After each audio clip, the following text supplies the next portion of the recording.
What is up, guys? Now, a bunch of you have been asking me to update my top 5 videos and well, not a ton has changed, so I thought I'd roll it all into one big video instead. Because there are 2 champions per role, that's a lot to get through in one video without boring you, so I'm going to cover why they're good and how to abuse it in solo queue, but if you want me to kind of do mini guides for them, then I could put that into other videos like mini guides for the top 3 mid laners, but let me know if you'd actually want to see that. Okay, so let's just work our way down the map. So first up is top laners. Now I actually think there are 3 really good top laners right now, but I'll explain why I picked these 2. Now first up is Irelia. Irelia is just an all-round monster. Most lane matchups are skill based, meaning that if you're good with her, you can come out on top all the time. Her late game is insane. Part of that is because of her crazy stun and also how many different items you can build to suit the game. The good thing about Irelia is that once you pick up that Triforce, you become really strong. So even if you're behind, even if you get camped, once you get that, you can get yourself back into the game. Now if you're snowballing, you snowball really hard because you can keep building more damage, but if you do need to team fight, then you can just build tanky and still be really strong. Her stun late game is one of the reasons though I rate her so highly. If you stun the AD or AP carry, you can probably kill them before that stun wears off, and that's just ridiculous. As if she doesn't do enough damage, she has a gap closer and some true damage thrown in there too, so she's so well rounded and so strong no matter what happens in the game. I think she's just one of the best right now. Now next up is Gnar, and some of you will probably be surprised, but honestly if you're good with this guy there is nothing that can stop you. You can build so differently and still be effective that I don't think there's any lane he actually loses. He does a ton of damage, is really tanky in Mega Gnar, great in lane, great late game, a huge amount of crowd control, and also has good mobility too. Now one of the biggest reasons he is so good is because he can build anything and be effective. Okay, so against someone like Jace, just stack armor and make him useless. Against someone like Ryze, okay, just build magic resist and make him useless. Against anyone that you get a few kills against early, okay, just build Triforce and keep killing them all day. This guy has so many different options, you can't really go wrong. Now once you get out of lane phase, you need to make sure you only fight in Mega Gnar because you are basically unkillable in that, and the stun from your ult can really turn team fights into your favour. Now one thing I will say is that Gnar is difficult for some people to get the hang of, so if you don't have the time to learn him, I recommend you pick up Ryze instead because he's insanely strong and a lot easier to be effective with. Moving on to junglers, let me do the most obvious one first, and that's Lee Sin. Now Lee Sin is still at the top because he can gank, counter jungle, duel, engage, peel, tank, assassinate, all to the same level as those who can only do a few of them. Now he is probably the strongest jungler early game, and either you can use that to get your lanes ahead or you go and find the enemy jungler and kill him in his jungle. Now after the nerfs he was brought down a little bit, but it's only his late game utility that was really effective. His early game is still just as strong. A way a lot of people have got around that nerf is just to build a bit more damage on him and make him more of a threat rather than a tank, and this is probably the best route if you get ahead. Now he has a huge amount of mobility with his ward jumping and can gank very easily with 2 real gap closers in his W and his Q, meaning it's hard to get away from him. Now next up is Amumu. Yep, that's right, good old Amumu. Now Amumu is kind of hidden OP. It's weird because a lot of people seem to know about him and know he's strong, but no one's playing him right now. Of course I am talking about the AP Amumu that came over from Korea. Now you can see an example build on the screen and it just makes you pretty squishy, but do a freaking ton of AoE damage in team fights.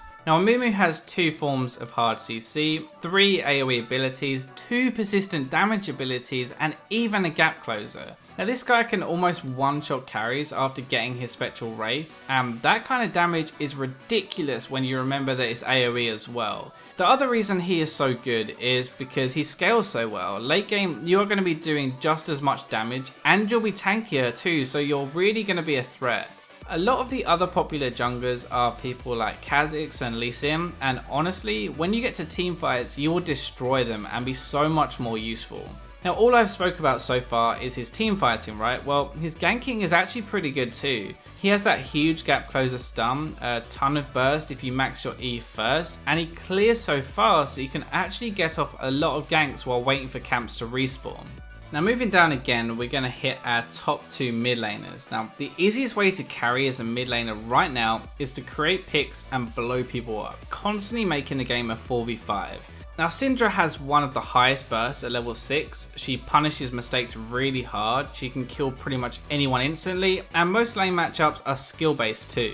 Now one of the cool things with Syndra is she has 2 really different playstyles that you can try out. Now the Deathfire Rush will let you one-shot anyone on the enemy team, and the Athene's route will give you more cooldown reduction and let you spam your Q in fights and be more of a threat over time. So both styles work, and it's really down to you to find which suits you best. What makes her one of the top 2 is really her high range stun, which is her only safety mechanic, but also a great way of engaging and catching people out, and that's the best way to snowball a game. Now next up is Ahri. She has a great lane phase, a great mid to late game damage, an ultimate that lets you dash an entire screen, a heal with her passive, a charm to catch people, and even a really good wave clear. Now she has a very low risk, high reward playstyle. So what I mean is you ultimate in, you try to charm, if it misses then you ult out, and there's no harm done, but if it does hit then you probably got yourself a kill. Now Ahri is really hard to gank, which means most junglers will leave you alone, and she has a lot of kill potential on a lane opponent, so she can kind of outplay and start to snowball herself. Ahri has a similar thing to Syndra, where she can either build full assassin or a more safe teamfighting build, and both are effective, which means you can mold her to your playstyle. One big thing that Ahri has over Syndra is that she is a great roamer, and once she gets that lead in her lane, she can roam and easily pick up kills around the map. Right, let's go to bot lane. I know a lot of you will expect Tristana here, but I think she's too easily beat in lane now, and it hurts her if she doesn't get ahead. So instead, I'm going to go with Corki first. Now Corki has a great lane phase, great mid game, and while he doesn't dish out as much damage as most AD carries a late game, he still really hurts. His poke seriously hurts early as well with Sork Shoes. He can beat all of the popular ADs in lane, and is extremely safe with his Valkyrie. One of the overlooked things I think about Corki is that his Q and R both do magic damage, so even if the tanks build armor to counter you, you're still going to be able to kill them, and that makes Corki really deadly mid game.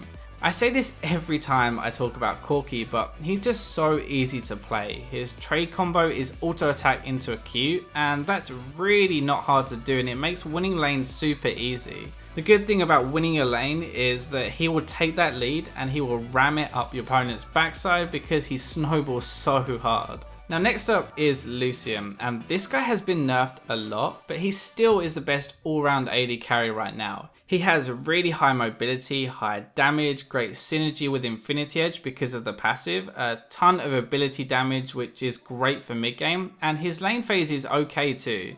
Now let's not beat around the bush. He did get his lane phase nerfed, but it's really just brought him back in line with everyone else, and you kind of need to think more to win your lane, I guess. The reason he's best is because he just deals with everything in the meta right now and comes out on top. Now a big part of that is his ult, and yeah, I know it's like getting tickled by your baby brother. I mean, okay, so that thing is gonna hurt as much as if Foxtrot punched me, and trust me, that's not gonna hurt a lot. Okay, but the thing is here, if he punched me like 20 times, then eventually that's probably gonna hurt, and if you hit all 20 bullets of Lucian's ult, then that is gonna hurt too. Now he can use it at the start of fights mid game, poke them down, and then go in with his mobility to come out on top. Let's finally move to supports, and first up is Nami. Now her wave and bubble are really good peel tools if your AD gets caught, and just in general trading you can heal constantly and let your AD at least farm if they're not very good. This is why I think she's one of the best. So her kit is really good defensively with her speed ups, heals and CC, but it's also good when you turn it around. Now all of these things I mentioned are really good when you're picking a fight as well. So she's actually a really good lane bully if you poke early with your W or ebb and flow and your AD follows up on you. In teamfights, she can have a huge impact with bubbles, she can engage or disengage with her ultimate, and she can always have an impact in the game.